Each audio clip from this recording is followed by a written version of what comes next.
Welcome back to Beyond the Bottom Line. I'm your host, Bert Miller. And today we have an industry veteran of 15 years, including stints at Diageo and Di Serrano, and the last 8 years at privately held Mast-Jägermeister, a fifth-generation organization. It's 90 years young, and Mast-Jägermeister is known for its family roots and culture. And today we have the CEO, or as Jgermeister says, the Chief Meister, our guest, Joe Fortune. Welcome, Joe. Well, thanks very much, Bert. Thanks for the invite. Absolutely. So you guys are known, obviously, 90 years young, privately held, have a great culture. How have you guys been able to maintain that culture through all the years and all the decades and growth? Yeah, like it's obviously a huge honor to work for a family company. It's fifth generation, 90 years old, as you said. So that drives a certain culture that's unique, even amongst the industry that's full of so many competition. I think the big thing with us is that there's a long-term focus, a multi-generational focus, which I think helps shape the direction of the company. And I think then we have a very high focus on areas like employee engagement. So it's, in a family company, you can shape your culture in unique ways. So we have a very open door policy, a very flat structure. So the big thing I like to say to people is that, I'm very accessible. My leadership team's very accessible to everybody that comes in, and that sort of helps us separate ourselves from other places to work. No, absolutely. No, that's great. So you think about 5 generations and the culture that you do have. What are some of the challenges around ensuring that you have the right team in place and that they're coming along for the ride? Yeah, like the market's super competitive, and I think as the generations have gone on, people's attention spans are getting smaller, right? So the propensity to be distracted by what's out there is very high. So for us, it's about how do we engage our employees. So like that access I mentioned to senior leadership, so people feel like that they're seen and heard, is a huge dynamic. And then the other part is very much in proactive communication. Mm-hmm. So we're very conscious about how we communicate across the organization, whether it's in town halls that have open Q&A, unscripted, sort of asking all comers to come and give questions they need answered, all the way through. We have an internal, if you like, a podcast, for want of a better word, called Today's Shot, that we cycle through, where it's conversational style comms on a regular basis. So as much as possible, it's been proactive and being transparent. Well, we've had leaders on this podcast. We've had CEO of Hostess. Sure. We had Jeff Popkin, former CEO of Jgermeister, and Lisa Chang, who runs all the human resource at Coca-Cola. Sure. They all said the same thing in terms of communication and allowing that communication to cascade down. Mm-hmm. You being a privately held company, how has that helped or hurt that endeavor? I think that there's more of a family-like culture, and I think it's one of those sensitive topics that you've got to be a little bit careful with, because obviously we're family-owned, but culture can get quite confusing for people if you think you tell people you're family. Family-like is important, which means there's a much more nurturing, caring approach up front. But having said that, it's still a business. So striking that balance is absolutely key. And I think that hearing from the family on their vision and hearing about the legacy and the history of the company helps people grounded in what makes Jgermeister different. I really like that family-like, because obviously, you're working for an organization, so it's not family per se. So many companies say we're a family, and you're a family until you're not. Correct. In the world of work. And so I like how you balance that. So talk to me a little bit about the performance-driven culture, because family-like, you have the culture, you need to get results. How have you been able to maintain and continue to get the performance that you need?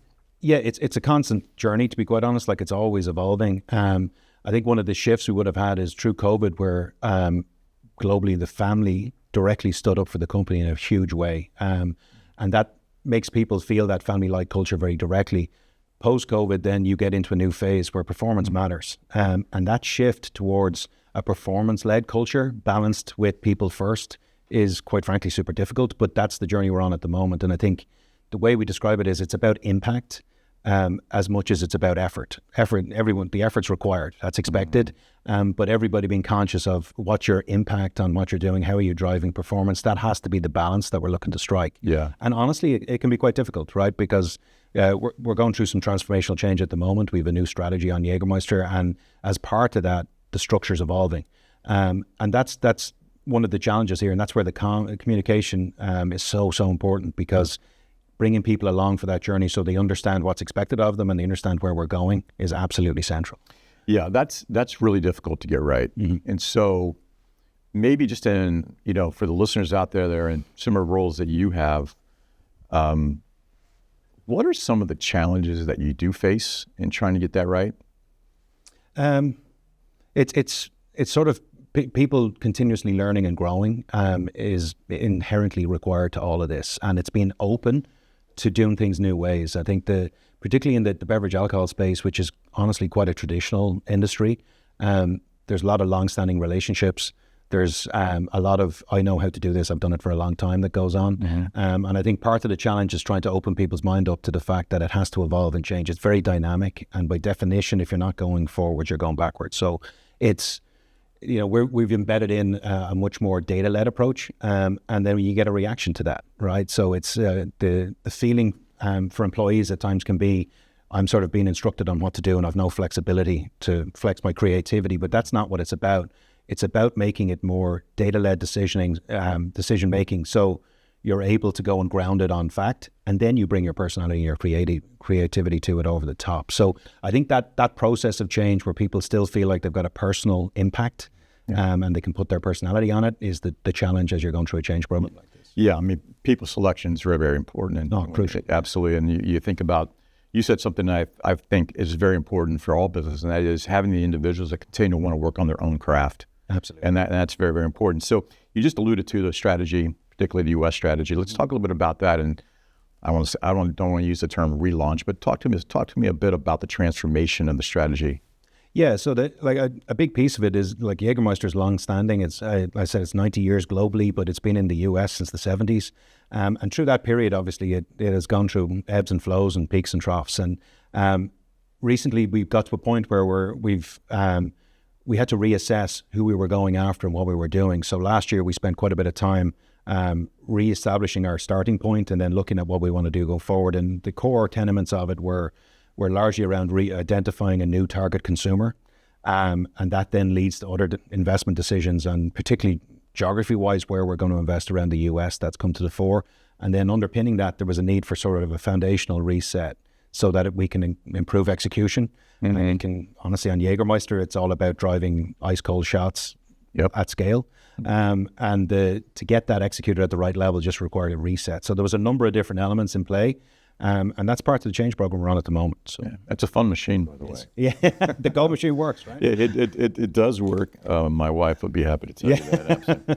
So when you think about transformation and the strategy and relooking, think about the targets for a second. How are you retargeting your audience? Can you talk about that? Yeah, sure. Yeah. Like it's a lot of it is to try and establish, like obviously Jgermeister first and foremost is a shot. Mm-hmm. So it's, in the spirits industry, it's very easy to get distracted with the various occasions you can go after as any spirit brand. So for us, it's very much about refocusing on our primary core strength, which is shot, and try to develop into shot leadership. So with that, then that helps refine down the target consumer you're after. We've done extensive consumer research. We used an external consultant to help with a proprietary database of 4,000 shot drinkers. And through that process, I think the first part, you have to be open to hearing things you don't want to hear. Yep. And then sort of being told, hey, it might have been smart and you might have been working real hard in the past, but it didn't quite work. So through that process, we've identified a more, if you like, realistic target, but a target that's more open to Jgermeister. And the encouraging part of it is that the information we got back is that new generation of consumer, despite all the headlines you read about the shift in trends, which are very real and very true, there's still a sizable shot market out there, and there's still a consumer who drinks shots who's very open to Jgermeister. We've just got to go and position ourselves better with them. So talk a little bit about how the company is developing as well. You're not just a shot company, so talk overall about your brands and your company. Well, in the US, obviously, the other brand that we sell is Terramana, which we have some very high-profile external partners on. Yes. And that's been a rip-roaring success. It's 4 years old. So if you like the contrast from my role in Mast-Jägermeister, we've got a 90-year-old iconic brand. I think it's fair to call it iconic at this stage. And I think then you've got this high-growth, high-visible tequila brand in a growth category. So two very different challenges at the same time. And that in turn then starts to influence, honestly, our culture and also what's required from a skill set perspective internally. So that's partly driving what's been going on from an org perspective, is trying to get that right balance right. of being able to sell both of these brands. Like we're a very unique business, like two brands doing, 7 figures each in 9-liter cases is pretty unique. It drives some pretty unique dynamics. Absolutely. No, I wanted to mention that because obviously Jgermeister is very much an iconic brand. And then you have arguably maybe the greatest distilled spirit launch in the history of distilled spirits. Yeah, it was pretty interesting. It was a strategic genius to decide to launch in March 2020. So we said we'd wait for a global pandemic and then let's go for it. Exactly. So so that in itself brought some interesting challenges. It actually flipped the script on the way typically brands get launched in the spirits industry, which tends to be historically very on-premise driven, and then in turn the on-premise influences the off. But what was interesting here is that wasn't available to us, so it became very on-premise or off-premise focused.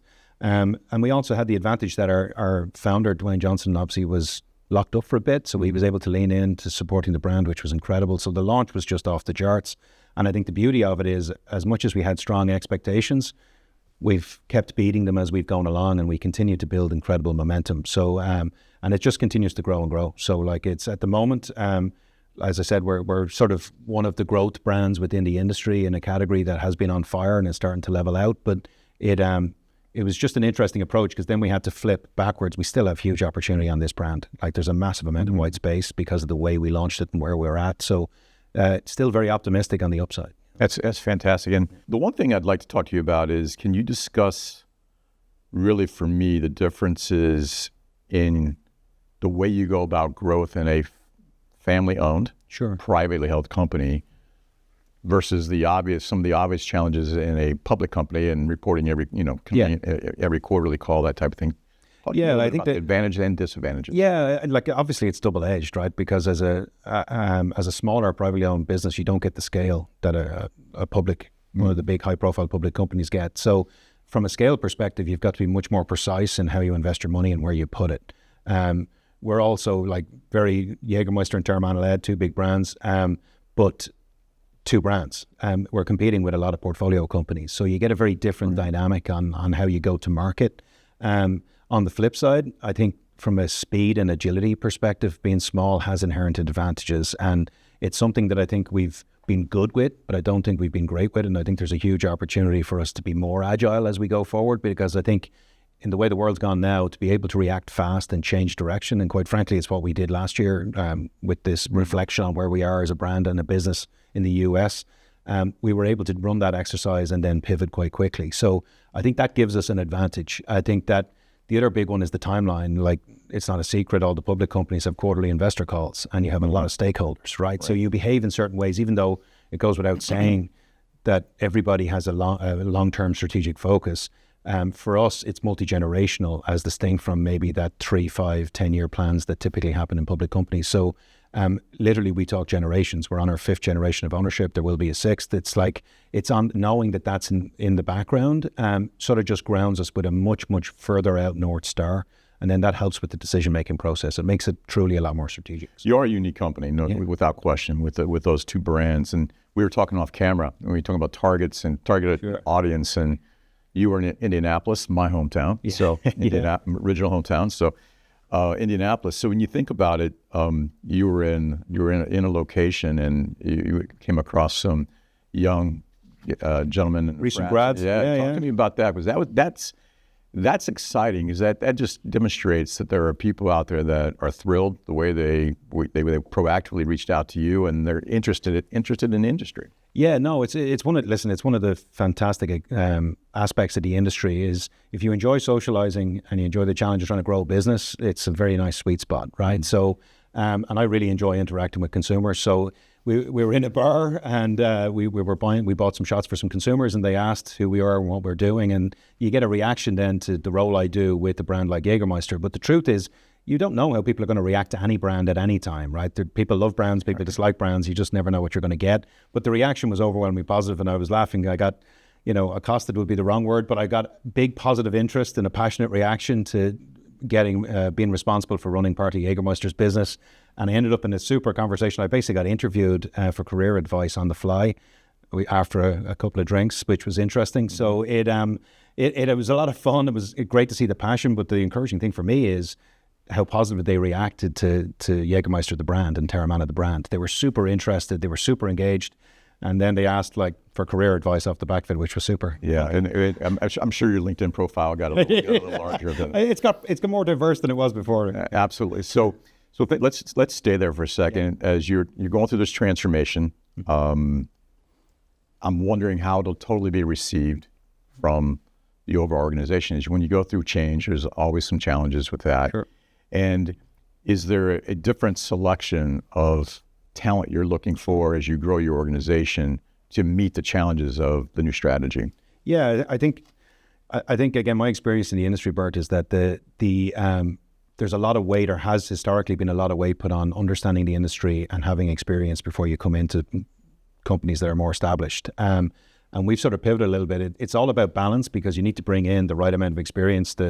The beverage alcohol industry is unique. The three-tiered nature of it in the US is very unique. So expertise in that is very, very important. It has a lot of value. However, you got to get the balance right. And I think historically we probably relied on the experience card. And I think recently what we've started doing is recruiting more recent grads and recruiting on potential and honestly smarts, but also more importantly work ethic. And it's bringing in, we've got a younger generation coming in at the moment that are super enthusiastic, great work ethic and hitting the ground running. And the way it manifests is kind of interesting, because we have a very structured onboarding process we do on sort of 3-month waves. And for me, I address the group to open we do a 4-day onboarding in White Plains in our head office. And when you bring them in, I always can tell how we're feeling based on the questions I get. And the questions I've been getting in the last 6 to 12 months is just phenomenal, particularly in the last 6 months, where you're getting these relatively inexperienced but very smart younger professionals starting out. And the questions are just unbelievable. So that shows the enthusiasm, it shows the ambition. And if you can fester that, our job is to feed that. So, internally we have various development programs we do caliper assessments, we've our 7 steps to a sales call, which is the Jaeger way of selling. And we also have these ongoing personal development courses. Currently we're leaning into a concept called multipliers. So through that process, you're feeding their personal development, you're trying to give them experience. And then when you combine it with your earlier question on, we're a pretty open door, flat structure, you give new entrants onboarded access to senior leaders, it sort of completes that as a pretty special place to work. Because what I'm hoping people appreciate is that, Jgermeister is a small company in a very competitive industry, but we can offer something unique because of who we are, because of our family-like culture, and that it's a place that you can grow, you can professionally develop, and hopefully we can find ways to grow you internally. But if you don't, and you then move on and you go on to the next thing in your career, that's a point of pride for us, because I like the idea of trying to create a space where people feel like I graduated from here and I learned something.